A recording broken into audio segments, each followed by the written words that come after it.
O cirurgião Oscar Ferro é nosso entrevistado a partir de agora aqui nessa edição de Conjuntura. E que agora em setembro está acontecendo no Brasil inteiro o Setembro Verde. É um apelo que se faz através dessa expressão Setembro Verde para incentivar o transplante do país. Tanto para se criar mais oportunidade de transplante, como principalmente incentivar as doações. Para falar a respeito disso é que ele está aqui conosco. Oscar, bem-vindo aqui à Conjuntura. E como é que, falando especificamente em Alagoas, como é que se tem dado a evolução dos transplantes de maneira geral aqui no estado? Flávio, primeiro bom dia a todos, né? Obrigado pela oportunidade, né, de a gente estar aqui na televisão e divulgar um pouco as ações relacionadas ao transplante. Eu acho que é fundamental o papel da mídia, né, nesse ponto, né, porque a gente precisa entrar nas casas das pessoas, ou através da televisão, ou através do rádio, né, e é dessa forma que a gente vem aos poucos melhorando os resultados dos transplantes no nosso estado. Há 4 anos atrás, há 3, 4 anos atrás, os números que a gente tinha eram muito inexpressivos, né?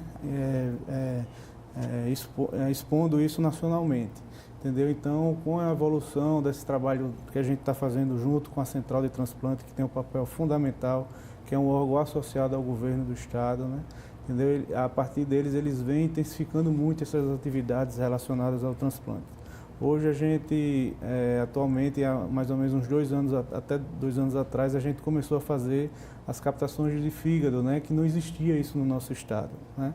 Então a gente conseguiu aumentar o número de captações de órgãos, né, que a gente também tinha números muito irrisórios, e a partir desse momento, com essa organização, a gente vem crescendo gradativamente, de forma lenta, mas porém muito consistente, entendeu? Então cada passo que a gente dá são passos realmente para frente, e não iremos mais retornar. Entendeu? Então, está sendo feito um trabalho muito nos bastidores na questão de conscientizar as famílias, né, as pessoas, entendeu, a ser mais doadores, doarem mais, né, que é um ato de amor, né, um ato de superação, né, que numa hora de muito sofrimento a gente consegue, pode ter certeza que a gente consegue amenizar esse sofrimento em conseguir doar os órgãos de um ente querido para uma pessoa que esteja precisando. Há quantos anos, doutor Oscar, se faz transplante aqui no estado? Aqui no estado, em torno, eu acho que começou na década de 2000, no final de 90 a 2000, os transplantes de rins, né? Que teve números, chegou a ter números expressantes, né? Chegaram a fazer 20 transplantes de rins por ano, ou seja, para o estado de Alagoas são números expressivos, né? Mas que com o tempo isso foi a falta de uma política consistente, né, de ação em transplante, a falta de profissionais que sejam, tenham uma remuneração mais adequada para poder ser incentivados a trabalhar nessa área, que é uma área extremamente difícil, porque o médico se dedica muito, não tem horário, né? A qualquer momento você pode ser chamado para ser transplantado, você não pode viajar porque pode ter transplante a qualquer momento, ou seja, é muita dedicação, né, para uma remuneração que aos poucos o governo federal vem melhorando, né? Hoje a gente sabe que tem 2 áreas no governo federal que eles investem muito, né, que é a atenção básica, né, a prevenção, e agora o transplante vem como segunda posição, né, que está tendo muito investimento ao transplante. Então é uma área médica que tende a crescer muito ainda. Como é que se dá o processo de captação de órgãos para doação? A captação de órgãos se inicia quando o paciente é diagnosticado, né, a morte encefálica, entendeu? O diagnóstico de morte encefálica é dado, né, por uma equipe médica que tem avaliações específicas para isso, associadas a exames subsidiários que conseguem dar o diagnóstico de ausência de fluxo de sangue na cabeça, né? Quando existe esse diagnóstico, está decretada a morte encefálica. Pelo Conselho Federal de Medicina, a partir do momento que você dá esse diagnóstico ao paciente, o médico está autorizado, né, ou a desligar os aparelhos e desocupar aquele leito para um próximo paciente que está precisando, ou a gente segue em frente na ofertar esses órgãos, né, chamar a família para poder sensibilizar eles e tentar fazer com que eles doem esses órgãos e tentem ajudar mais pessoas, né? De maneira geral, as famílias aceitam doar ou ainda existe muita resistência? No nosso estado, a gente tem um índice de recusa ainda muito elevado, né? A recusa familiar, há 2 anos atrás, para você ter uma ideia, chegou a ser 78%. Ou seja, de 10 pessoas que a gente entrevistava, quase 8 não queriam fazer a doação. Entendeu? A gente, no ano passado, conseguiu reduzir isso para 58%, mais ou menos, né? E agora, até agora a gente está nessa faixa de uns 50% a 60% de recusa, que vai cair mais porque nesse mês de agosto a gente fez 4 captações e agora em setembro, no começo de setembro, a gente já fez uma captação, ou seja, essa taxa vai diminuir um pouco, entendeu? Aceitavelmente a gente tenta chegar nos níveis de 30%, 20% a 30% seria o número ideal. Então, esse é o trabalho que a Central do Transplante vem fazendo, vocês da mídia ajudando a gente nesse intuito de difundir isso nos lares, né, nas famílias, né, e as pessoas entenderem que isso é evolução, né? Você ajudar uma pessoa é uma característica de evolução da população. Entendeu? Qual o argumento que as famílias usam para evitar fazer a doação? Eu particularmente, nessas entrevistas, nós médicos não participamos, né? Quem participa são pessoas treinadas, né? Para poder, psicólogos, assistentes sociais, né? Elas têm um treinamento muito específico, muito detalhado, né? De como abordar essas famílias, né? Então, geralmente as principais queixas que vêm, que a gente escutam, realmente a assistência ao doente, né? Ou seja, esse paciente em nenhum momento teve assistência, chegou um trauma grave, não foi mal assistido, mal cuidado, entendeu? Às vezes ficam lá no pronto-socorro, infelizmente a demanda do Estado, o Estado cresceu, né? Então a gente precisa de mais estruturas para absorver isso e invariavelmente os hospitais lotam, né?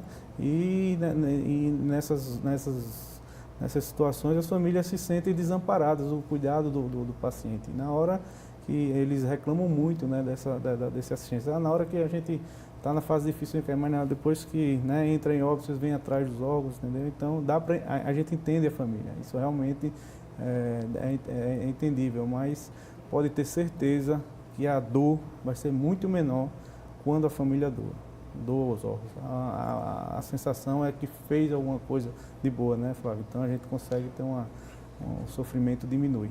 É o que a gente vê, né?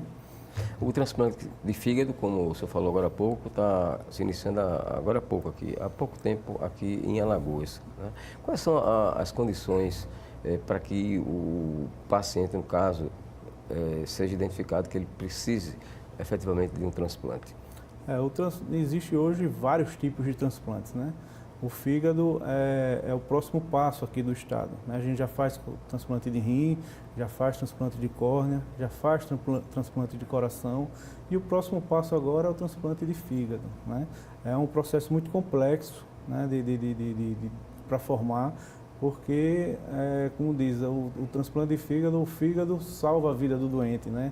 Diferente do rim. O rim, ele melhora a qualidade de vida do doente. Você tira o doente da máquina de diálise, né? Então, o fígado, então as coisas precisam estar muito bem alinhadas para poder a gente começar a fazer o transplante de fígado. Hoje, atualmente, a gente está na fase da preparação de material, a instituição que está por trás disso é a Santa Casa.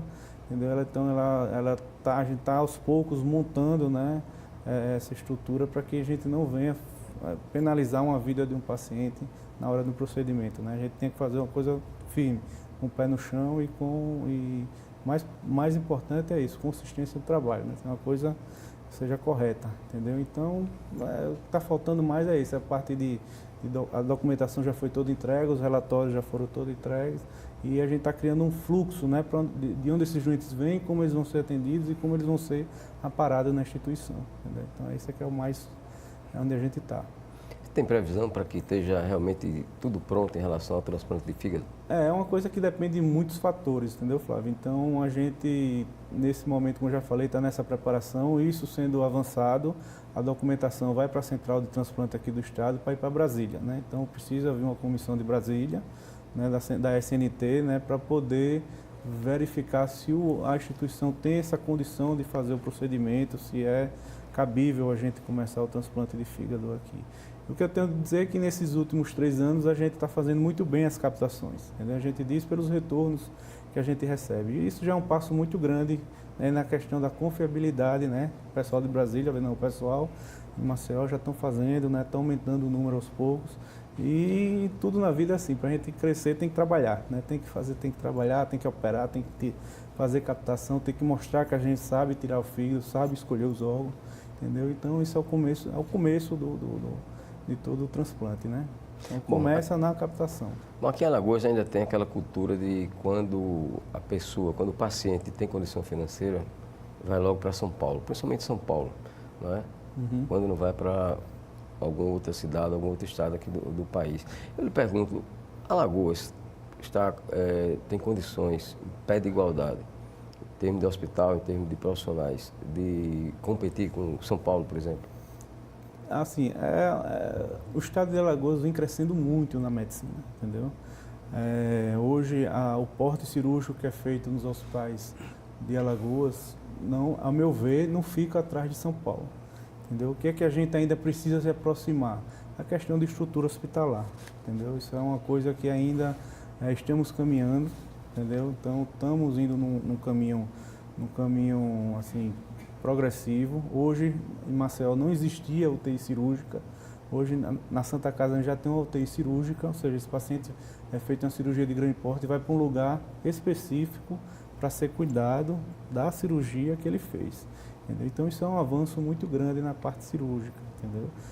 E o desenvolvimento da técnica também, a gente hoje faz cirurgias que em São Paulo habitualmente faz sem problema nenhum. A Santa Casa tem isso bem documentado, entendeu? E esse é o grande ponto que às vezes a gente aqui em Maceió fica, né, nesses embates que nós estamos na área médica. A gente opera, quando chega o doente, né, diferenciado, aí vai para São Paulo. Eu costumo dizer, a medicina, primeiro, o paciente tem que cair na mão das pessoas certas. Eu acho que caindo na mão das pessoas certas, que é isso, é um médico preparado, um médico que teve a formação correta, né? Então a chance de ter um empecilho no tratamento dele é muito pequena. Eu digo porque eu trabalho aqui já tem 5 anos e graças a Deus os meus doentes só elogiam as passagens que tiveram junto do hospital e com o médico que eles escolheram. Então, qualquer transplante tem cobertura do SUS ou não? O sistema de transplante é 100% SUS. 100% SUS. O governo, como eu já falei, tem investimentos muito bons relacionados ao transplante. O que é que eles querem que invistam? Em centros transplantadores. Né? Não é abrir um hospital, e vamos fazer só transplante de rim. Abrir outro hospital lá, vamos fazer só córnea. Não. Ele quer que a instituição agregue todos esses valores, entendeu? E faça os serviços de transplantes. Esse é o grande intuito do Ministério da Saúde, né? A ideia, né? Então, quando você tem isso, o transplante de fígado, o cirurgião recebe mais, né? O auxiliar recebe mais, a consulta paga melhor, o hospital tem um repasse melhor, porque ele agrega, né, complexidades, entendeu? Então, isso para a instituição é ótimo. Por quê? Porque melhora a qualidade técnica dos profissionais, porque eu tenho um procedimento altamente complexo no meu instituição, melhora o médico da UTI, melhora o cirurgião, melhora o plantonista, ao ganho que o hospital, né, e o Estado tem. Entendeu? Então, eu acho muito importante essa evolução está ocorrendo. Devagar, mas está ocorrendo. Né? Ok, nosso muito obrigado ao cirurgião Oscar Ferro Neto pela sua participação aqui nesta edição de Conjuntura. Vamos agora ao intervalo, a gente volta conversando com o advogado Juliano Pessoa, o assunto direito médico.